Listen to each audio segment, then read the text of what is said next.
And Friday. So we have Friday the 17th. We're back to upper body. Arnold press, alternating single shoulder press, pullover, laying bent arm waver, and one arm planks. So, oops, just threw that right on the ground. Arnold press.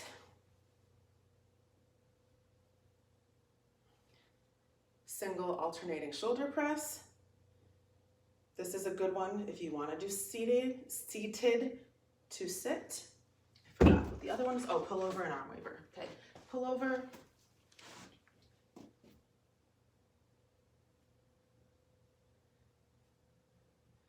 And arm waver. If you follow me on my accounts, this is like the Chinese cat waving in the Chinese restaurant. All right, Arnold press. Wait, is there another one? Did I miss one? One arm plank. So you're just gonna alternate, get more like in the video here, and you're gonna alternate one arm. Okay. Arnold press. So this is a shoulder press, but you don't start here like you typically would. You actually start in front of your chest, okay? So you're gonna start here, and you're gonna rotate up, rotate down. One, rotate up, rotate down. Two. So when you go up, you're rotating your arms. Well, I can't even say that because one of them's gonna be, I was gonna try to say like counterclockwise, clockwise, but your right hand is turning clockwise, your left hand is turning counterclockwise. But I would think of it as like out, you're pushing them out. When you rotate down, you're rotating like back in. Rotate out, rotate back in, okay?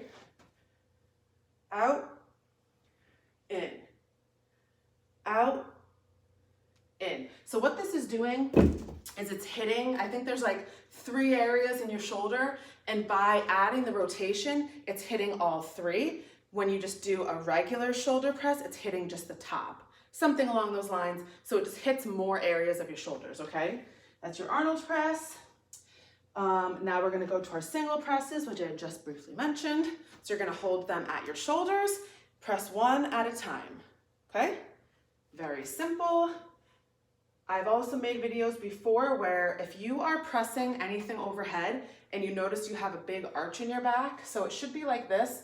If you notice that you're more like this when you go overhead, try to tuck your butt back in. So by tucking your butt, you're actually just squeezing your butt cheeks, and it keeps your back from doing that really over-exaggerated arch, okay? So this is your single shoulder. Then we have the pullovers, right? Yep, pullovers. So you're gonna hold one weight. It's similar setup as our skull crushers, which was our triceps, except this is more like back, chest, and a little bit of shoulder. So you're gonna start with the weight behind your head.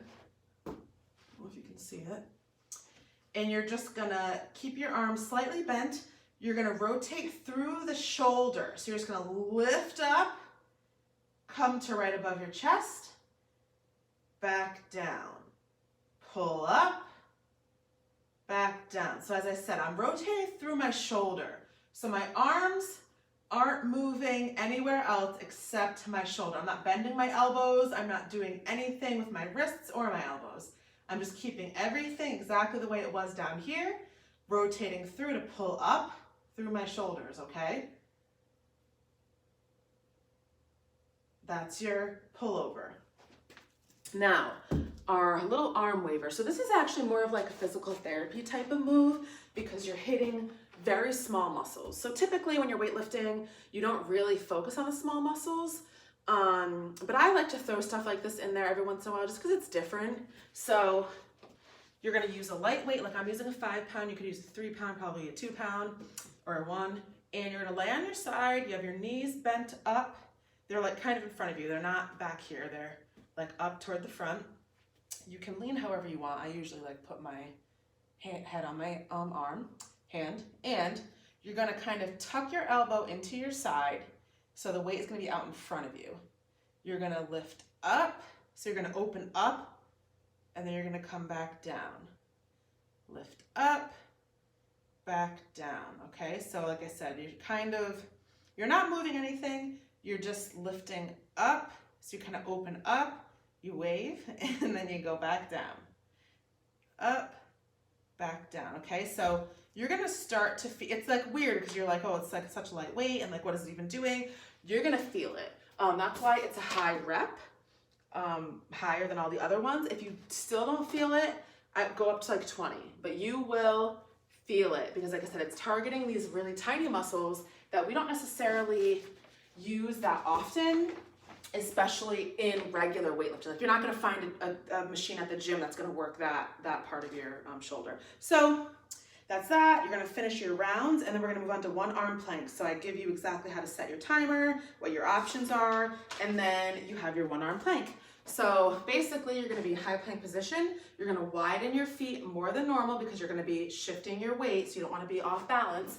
And you're going to almost make a tripod. So like between your two legs and that one arm. So your arm is not gonna be, it's easy when you do this to put your arm like really out in front of you, like that. It almost feels like easier. You wanna try to tuck it more, to remember to try to get that stack, okay? It's okay if you have to do it more outward, or like me, like one of my wrists is just like hurts all the time. So that can be a little bit difficult. You could also drop down to your knees if you need to with the one arm, that's okay. And if you need to go further, you could try off of your chair like this, and then like this, okay? And that is week 2.